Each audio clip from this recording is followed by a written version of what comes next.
This has been referred to as one man's dream.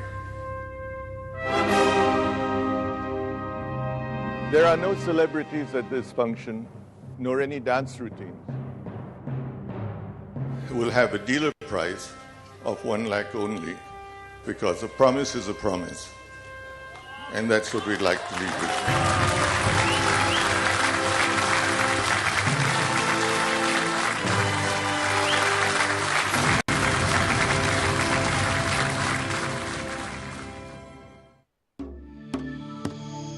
The Indian Tata Group employs nearly 300,000 people in 85 countries. It has a history that dates back to 1868 and the height of the Victorian Raj. Today, the Tata Group is India's largest conglomerate company, with revenues last year of $28 billion, which account for 3.2% of India's GDP. In January 2008, Tata's vehicle production arm, Tata Motors, launched the new Tata Nano.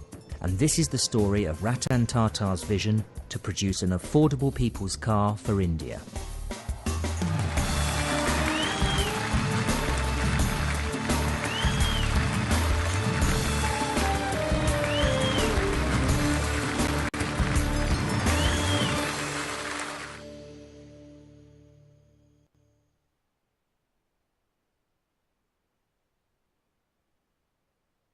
Today's story started some years ago when I observed families riding on two-wheelers. The father driving a scooter, his young kids standing in front of him, his wife sitting behind him holding a baby. And I asked myself whether one could conceive of a safe, affordable, all-weather form of transport for such a family. A vehicle that could be affordable and low cost enough to be within everyone's reach. A people's car, built to meet all safety standards, designed to meet or exceed emission norms, and be low in pollution and high in fuel efficiency. This then was the dream we set ourselves to achieve. Many said this dream could not be achieved. Some scoffed at what we would produce. Perhaps a vehicle comprising two scooters attached together, or perhaps an unsafe, rudimentary vehicle, a poor excuse for a car. Let me assure you, and also assure our critics, that the car we have designed will indeed meet all the current safety requirements of a modern-day car. The car is small, just over 10 feet long and 5 feet wide. The engine produces just 33 brake horsepower. On the basic model, there is no air conditioning, no power steering, no radio, no passenger door mirror, and only one windscreen wiper. We pursued our vision to give India an affordable people's car that had not been produced anywhere in the world. In fact, a car that most people said could not be manufactured for that kind of price. It's called the 1 lakh car because it will sell in India for 1 lakh, or 100,000 rupees, which is equivalent to about $2,500 or 1,500 pounds sterling. However, during the development of this car, there have been huge increases in the cost of raw materials.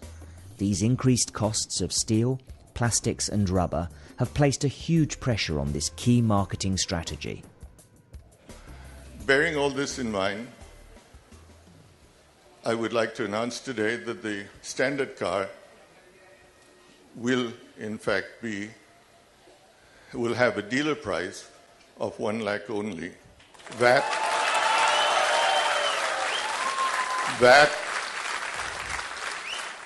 is because a promise is a promise. And that's what we'd like to leave with. Even at a price of 1 lakh, this is still 3 times the average national income in India.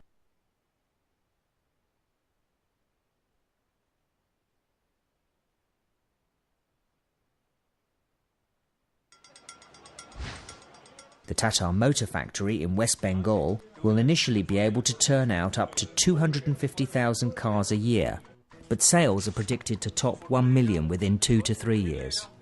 Ration card लगेगा क्या बात है भाई आज इतनी भीड़ क्यों है ये देखिए सर ओह तो ये बात है The Nano aims to bring the joys of motoring to millions, doing for the subcontinent what the Volkswagen Beetle did for Germany, the original Fiat Cinquecento did for Italy, and the Austin Mini did for Great Britain.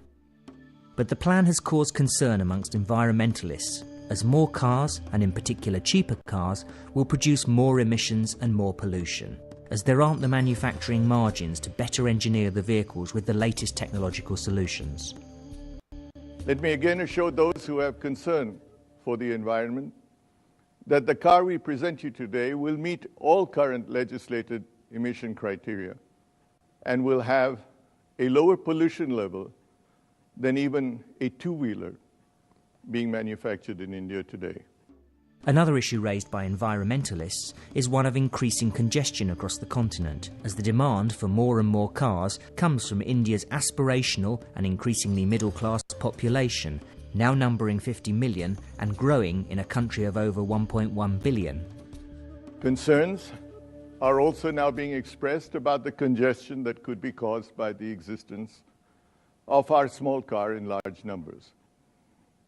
I believe this needs to be put in the right perspective. There is no doubt that India is woefully behind its neighbors in infrastructure. The government is now endeavoring to address this situation with its new road policy.